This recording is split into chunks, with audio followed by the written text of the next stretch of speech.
Sono Ilaria Paparella, ho 29 anni, abito a Villadose con la mia famiglia. Aiuto mio padre in un'azienda florovivaistica, quindi lavoro con lui, e il mio impegno politico risale a 2 anni fa, quando sono stata eletta consigliere comunale nel mio paese, e quindi poi da 2 anni rivesto il ruolo di assessore alla cultura, all'istruzione, alla famiglia e un sacco di altre cose nel mio paese. Io mi candido con il PDL per la lista della Camera e sono 12ª in lista.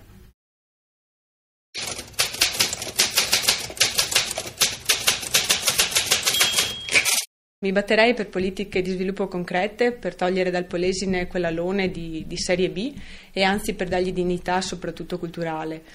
Mi batterei per valorizzare le attività produttive, soprattutto le medio-piccole che ci sono nel nostro territorio, e per limitare quanto più possibile la pressione fiscale. In questo modo sarebbe possibile attrarre patrimoni che potrebbero agevolare e favorire l'attività lavorativa, sociale e l'imprenditoria, soprattutto dei ragazzi più giovani.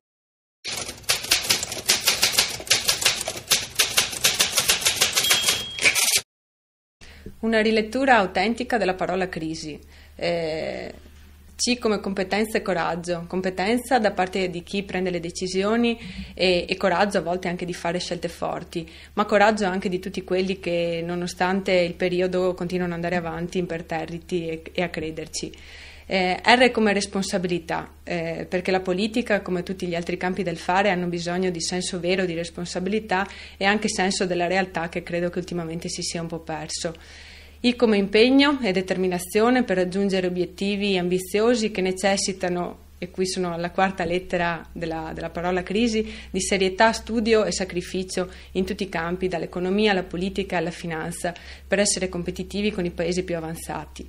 E I come innovazione, investendo quindi in ricerca, guardando alle nuove tecnologie, all'economia green e a quella della conoscenza e a sistemi di valore che mettono al centro la dignità di tutti i cittadini.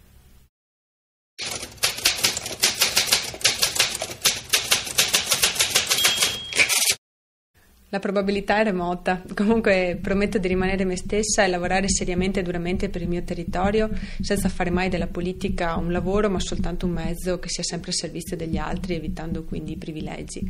Prometto invece, anche in caso di non elezione, di mettere sempre al centro le persone, cercando di superare le sterili contrapposizioni di preconcetto che penso siano proprio quelle che hanno frenato e che continuano a frenare il vero rinnovamento del Paese.